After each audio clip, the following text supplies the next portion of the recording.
Vice President, Senator, get to move Want right us up to here. stand together? Are you gentlemen all set? All ready? Frankly, yes. Mr. Vice President. Can you wait just a second? Okay, Fine. sure. I would suggest that. Bill, this is your first joint appearance, the two leading candidates for 1860. Those are your words, the last. Well, Mr. Neither the senator or I have become candidates as yet. Is that right, Frank? Who is your favorite candidate, Mr. Vice President? On which ticket? On the Republican ticket. Well, I'd never indulge in that game of trying to nominate the candidate of the opposition. First of all, I don't think people would take it at face value.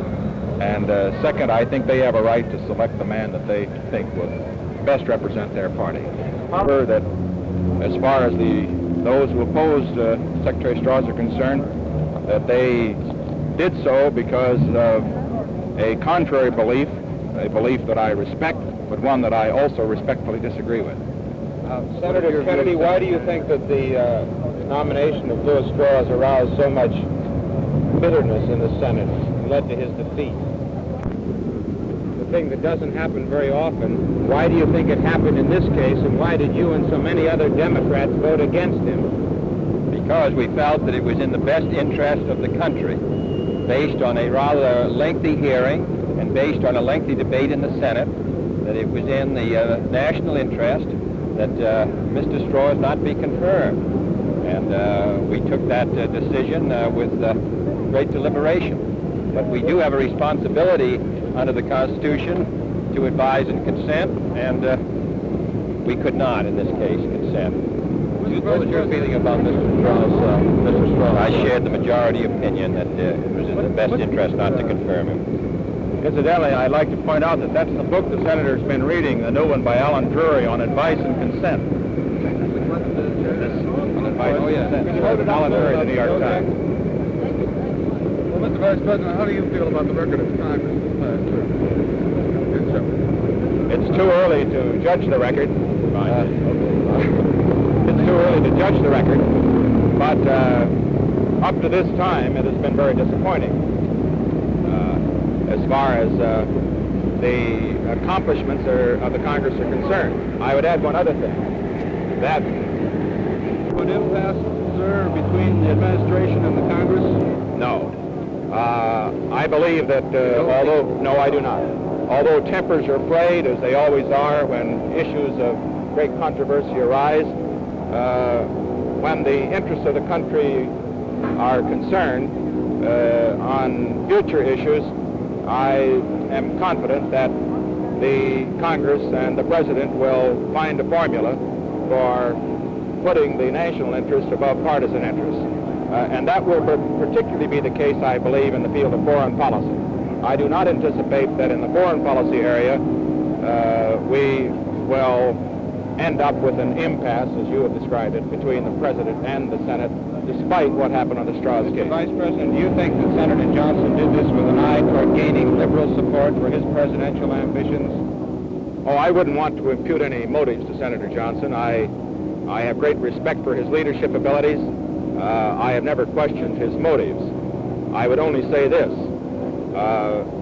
Whether it will help his ambitions, if he has them, I think is most questionable.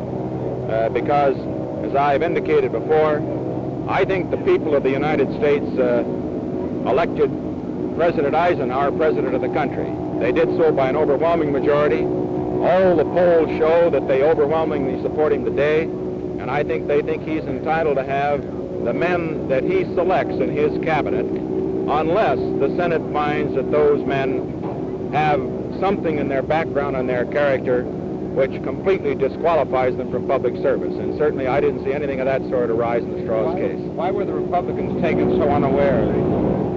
I don't believe the Republicans were taken unaware. It's just the fact that the Republicans not having enough votes. And as I should point out that we did get all of our votes there because Senator Young, although he was not there, obtained a pair from Senator Mansfield. And in this case, may I say, that was a very generous move by Senator Mansfield and typical of what we have learned to expect from him. Well, do you consider this a blow to the Eisenhower prestige, as some see it?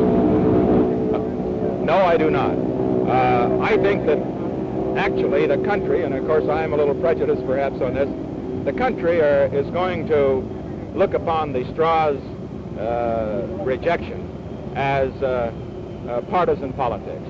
And I think they are going to, for that reason, not consider it a blow to the president. In the final analysis, it may prove to be a boon to the president in getting support for him because people think that the Senate has mistreated him. Mr. Vice President, you spoke briefly of Mr. Kennedy as a candidate now within the Democratic Party. What about a Republican candidate? Who do you, well, as I have, candidate, or is it as I have said, and that you've taken the words right out of my mouth, I believe it is too early to.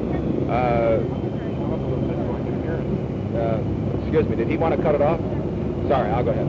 I believe that it is too early to determine who the candidate should be for 1960. I've already indicated on many occasions that this is not the time to launch a campaign or to make a decision with regard to